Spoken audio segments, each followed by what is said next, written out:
نذير مبين إن شيء فحكمه إلى الله الرجيم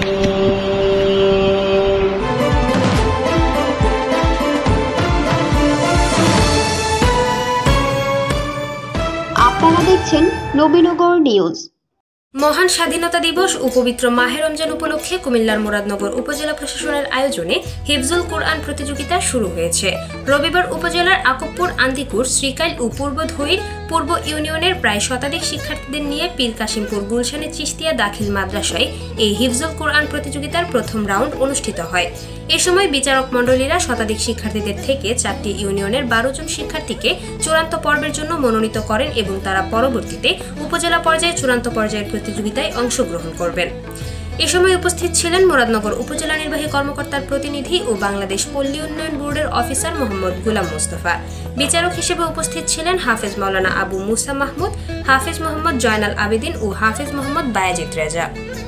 এ সময় মুরাদনগর উপজেলা নির্বাহী কর্মকর্তার প্রতিনিধি ও বাংলাদেশ পল্লী উন্নয়ন বোর্ডের কর্মকর্তা মোহাম্মদ গুলাম মুস্তফা বলেন, মুরাদনগরের কৃতি সন্তান উপদেষ্টা আসিফ মাহমুদ সজীব ভুইয়ার নির্দেশক্রমে মুরাদনগর উপজেলা প্রশাসনের আয়োজনে উপজেলা পর্যায়ে এই প্রথম হিফজুল কোরআন প্রতিযোগিতা অনুষ্ঠিত হতে যাচ্ছে।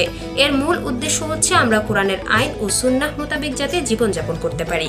আমাদের মুরাদনগর উপজেলার কৃতি সন্তান জনাব আসিফ মাহমুদ সজীব ভুইয়ার আদেশে নির্দেশ ক্রমে উপজেলা প্রশাসনের আয়োজনে উপজেলা পর্যায়ে প্রথমবারের মতো হিফজুল কোরআন প্রতিযোগিতা অনুষ্ঠিত হচ্ছে। এটির মূল উদ্দেশ্য হচ্ছে যে আমরা কোরআনের আইন এবং সুন্নাহ মোতাবেক যাতে জীবন প্রতিষ্ঠা করতে পারি, সেই উদ্দেশ্যকে সামনে নিয়ে এই কোরআন প্রতিযোগিতার আয়োজন করা হয়েছে, যাতে আমাদের এই উপজেলার ছেলেরা বিভিন্ন শিক্ষা প্রতিষ্ঠান, বিশেষ করে এতিমখানা রেজিস্ট্রেশনকৃত যে শিক্ষা প্রতিষ্ঠানগুলি আছে সেইখান থেকে শুদ্ধ সঠিকভাবে কোরআন তেলাওয়াত সহ কোরআনের আইন যাতে এই সমাজে প্রতিষ্ঠা হয়, সেই লক্ষ্য উদ্দেশ্যকে সামনে নিয়ে আজকের এই প্রতিযোগিতার আয়োজন করা হয়েছে।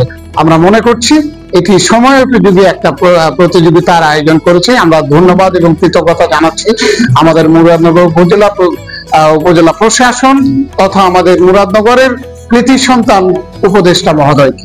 উক্ত প্রতিযোগিতায় সার্বিক সহযোগিতা করেন পীর কাশিমপুর গুলশানে চিশতিয়া কমপ্লেক্সের পৃষ্ঠপোষক ও সাবেক ইউপি চেয়ারম্যান আলহাজ শাহ আলম সরকার, গুলশানে চিশতিয়া দাখিল মাদ্রাসার সুপার মাওলানা মোহাম্মদ শাহ আলম, গুলশানে চিশতিয়া হাফিজিয়া নুরানি মাদ্রাসা ও এতিমখানার পরিচালক মোহাম্মদ ইব্রাহিম। পীর কাশিমপুর গুলশানে চিশতিয়া কমপ্লেক্সের পৃষ্ঠপোষক ও সাবেক ইউপি চেয়ারম্যান আলহাজ শাহ আলম সরকার বলেন, হিফজুল কোরআন প্রতিযোগিতা সত্যি একটি ব্যতিক্রমী আয়োজন।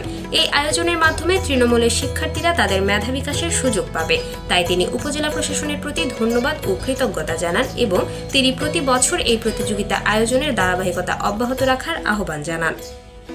উপজেলা প্রশাসনের উদ্যোগে হিফজুল কোরআন প্রতিযোগিতা এটা একটা ব্যতিক্রমধর্মী উদ্যোগ। এই উদ্যোগ যেন প্রতিবারই থাকে এবং আমাদের গ্রাসরুট লেভেল থেকে কোরআনের পাখিদেরকে উচ্চ পর্যায়ে নেওয়ার এটাই একটা মাধ্যম। আমি আমাদের এই প্রতিষ্ঠানে গুলশানে চিশতিয়া দাখিল মাদ্রাসায় এর আয়োজন করার জন্য আমাদেরকে নির্দেশনা দেওয়ার কারণে আমি উপজেলা প্রশাসনকে ধন্যবাদ জানাই। মুরাদনগরের পীর কাশিমপুর গুলশানের চিশতিয়া কমপ্লেক্স থেকে ঘুরে এসে নিজস্ব প্রতিনিধি কাউসার আলমের পাঠানো তথ্যচিত্রে নবীনগর নিউজ।